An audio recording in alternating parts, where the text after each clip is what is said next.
ഒരു side view ആണിത്. നമ്മളിപ്പം നമ്മുടെ ബസ് വലിയ വണ്ടി ആയതുകൊണ്ട് തന്നെ അവിടെ പുറത്തിട്ടിട്ട് നമ്മളൊരു 100-400 മീറ്റർ താഴേക്ക് നടന്നു പോകണം. കൈവരി പിടിപ്പിച്ചിട്ടുണ്ട്. അത് കഴിഞ്ഞ് താഴ്ത്തി ചെല്ലുമ്പോൾ ഒരു വലിയ ശിവക്ഷേത്രം കാണാം. ആ ശിവക്ഷേത്രത്തിനോട് ചേർന്ന് വരുന്ന വലിയൊരു അത്ഭുത കാഴ്ചയിലേക്കാണ് നമ്മളുടെ ഇന്നത്തെ പോക്ക്. അപ്പോൾ നമ്മുടെ വിഴിഞ്ഞം തുറമുഖത്തിനോട് ചേർന്നിട്ടാണ് ഈ ക്ഷേത്രം സ്ഥിതി ചെയ്യുന്നത്. വിഴിഞ്ഞം തുറമുഖത്തേക്ക് അവിടെ നിന്ന് ഇറങ്ങാൻ പറ്റും. പഞ്ചപാണ്ഡവന്മാർ ഇവിടെ എത്തിയതായി പറയപ്പെടുന്നു. അതിമനോഹരമായ ഒരു കാഴ്ച എന്ന് പറഞ്ഞാൽ വലിയൊരു ശിവലിംഗം അല്ല, ഗംഗാധരേശ്വര പ്രതിമ ഇവിടെ സൃഷ്ടിക്കപ്പെട്ടിട്ടുണ്ട്. ദേവദത്ത് എന്ന് പറയുന്ന ഒരു ശില്പിയാണ്.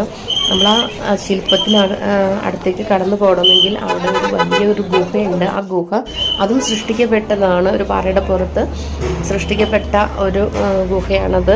പക്ഷേ ആ ഗുഹ എന്ന് പറയുന്നത് ഒരു അത്ഭുതങ്ങളുടെ കാഴ്ച. അതിൻ്റെ അകത്ത് നമുക്ക് ക്യാമറ വീഡിയോ എടുക്കാനൊന്നും അനുവാദമില്ല.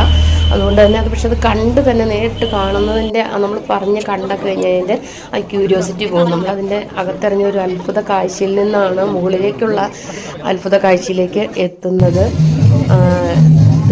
നമുക്ക് ഇതൊരു കറക്റ്റ് ഫ്രണ്ടായിട്ടുള്ള വ്യൂ അല്ല. പല ആംഗിളിൽ നിന്നും നമുക്ക് പല കാഴ്ചപ്പാടിൽ നമുക്ക് ഈ പ്രതിമയെ നമുക്ക് കാണാൻ പറ്റും. ശരിക്കും ഞങ്ങൾ ആ പ്രതിമയും അതിൻ്റെ ആ ഗുഹയ്ക്കകത്തുള്ള കലാസൃഷ്ടിയും കണ്ട് ശരിക്കും ഭദ്രമായിട്ട് തന്നെ പോയിട്ടുണ്ടായിരുന്നു. എല്ലാവർക്കും ശരിക്കും ഇഷ്ടപ്പെട്ട ഒരു സ്പോട്ടായിരുന്നു അത്. ഇവിടെ നിന്ന് സൂര്യൻ്റെ അസ്തമയവും ഉദയവും കാണാമെന്നാണ് പറയപ്പെടുന്നത്. ഇപ്പോൾ ഈ ഒരു ശില്പം നിർമ്മിക്കുമ്പോൾ ഒരുപക്ഷെ ശില്പി പോലും ആലോചിച്ചിട്ടുണ്ടാവില്ല ഇതൊരു ആധ്യാത്മിക സ്പോട്ടായിട്ട് ഇത്രയും ഭംഗിയായിട്ട് ഈ സ്പോട്ട് മാറുമെന്ന്. നോക്കും, അതിന് ചുറ്റും ആളുകൾ കലാസൃഷ്ടികളൊക്കെ അവതരിപ്പിക്കുന്നുണ്ട്.